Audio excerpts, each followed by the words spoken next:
लोगों की धार्मिक भावनाओं को आहत करने के आरोप के साथ वडोदरा में लेंसकार्ट के खिलाफ आज उग्र विरोध प्रदर्शन देखने मिला। लेंसकार्ट की ओर से जो अभियान इस वक्त चलाया जा रहा है उसे लेकर ये आरोप लगाया जा रहा है कि कंपनी कर्मचारियों को तिलक, सिंदूर और कलावा जैसे धार्मिक प्रतीक धारण करने पर रोक लगा रही है। इस मुद्दे को लेकर देश भर में सोशल मीडिया पर बॉयकॉट लेंसकार्ट अभियान तेज हो गया है और उसकी असर अब वडोदरा शहर में भी स्पष्ट तौर पर दिखाई पड़ रही है। दरअसल डांडिया बाजार इलाके में जो लेंसकार्ट का शोरूम है उसके सामने स्थानीय ऑप्टिकल व्यापारी इकट्ठा हुए थे और उनकी ओर से हाथ में प्ले कार्ड्स लिए हुए विरोध प्रदर्शित किया गया था। कई व्यापारियों ने तो शोरूम में वहां पर मौजूद कर्मचारियों को कुमकुम तिलक लगाकर इसका प्रतीकात्मक विरोध भी जताया था। व्यापारियों की ओर से यह आरोप भी लगाया गया कि ऐसे नियमों को लेकर कंपनी की ओर से समाज में फूट डालने की कोशिश की जा रही है, तब ये हिंदू मुस्लिम एकता को भी नुकसान पहुंचा रही है।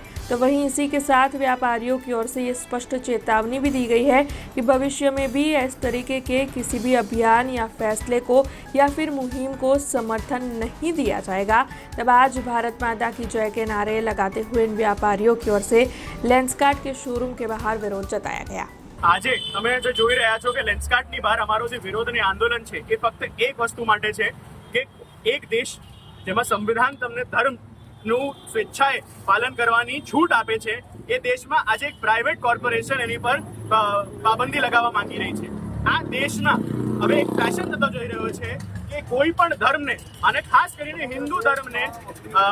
વર્જિત રાખો, બહાર રાખો અને બિંદી, તિલક કે કલેવા પહેરેલા છોકરાઓને ધંધો કરવા દેવો નહીં। આજે લેન્સકાર્ટની સામે અમારો વિરોધ એ જ વસ્તુનો છે કે તમે જે આજે છોકરાઓને બહાર કાઢો છો, જાહેર મંચથી છાતી ઠોકીને એવું કહો છો કે કલેવા પહેરેલા છોકરાના અમે પોઈન્ટ કાપીએ છીએ, તમે કહેવા શું માંગો છો?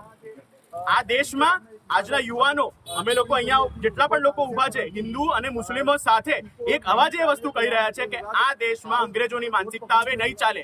માફી માંગીને તમે છટકી નહીં શકો, માફી નહીં, તમે તમારી માનસિકતા બદલો હવે અને જે પોલિસી આ માણસે જેને આ પોલિસી લાવી છેલ્લા વર્ષથી તમે લાગુ કરી રાખી છે તો એ કોણ છે એને જાહેર મંચ પર બહાર લાવો અને એને નોકરીમાંથી કાઢો। આજે દરેકને કામ ધંધો કરવાનો હક આપેલો છે આપણા ભારતના બંધારણમાં, પરંતુ કોઈને એ હક નથી આપ્યો કે મારે શું પહેરીને જવું કે શું ના પહેરીને જવું। તમે યુનિફોર્મના અંડર હેઠળ કે તમારી જે પણ ગ્રુમિંગ પોલિસી હેઠળ જે પણ તમે કરો એ કોઈ પણ એમ્પ્લોય પોતાની ફરજના ભાગરૂપે એને પાલન કરવું એ બધાની ફરજમાં આવે છે, પરંતુ જ્યારે એ સિવાયના ફેક્ટર્સની વાત હોય ત્યારે તમે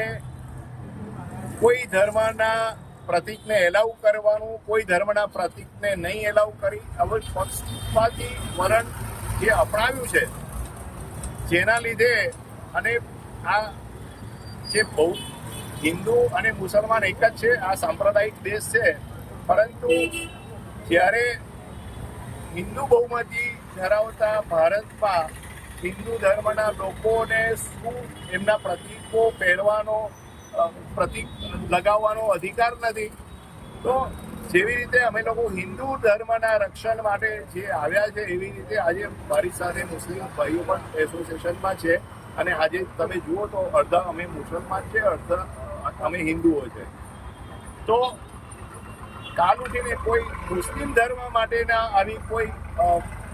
પરિપત્ર આવશે કોઈ પણ કંપનીને કે એમને કોઈ અન્યાય થશે તો પણ અમે પણ આવી જ રીતે એમને સહકાર આપીશું। એ અમારો જ પાર્ટ છે, એ પ્રમાણે અમે કામ કરીએ છીએ। જ્યારે ભારતભરમાં આ એક સંદેશ આપવા માંગીએ છીએ કે હિન્દુ અને મુસલમાન એક જ છે અને આ જ લડત એવી હશે કે આજ દિન સુધી કોઈ કોર્પોરેટ આ પ્રકારના પગલાં ભરતા વિચારશે, એ પ્રમાણેનું અમે ઉદાહરણ રૂપ પાર પાડવા માંગીએ। हमसे जुड़े रहने के लिए हमारे YouTube चैनल को सब्सक्राइब करें और नई वीडियो की नोटिफिकेशन के लिए बेल आइकॉन को दबाएं।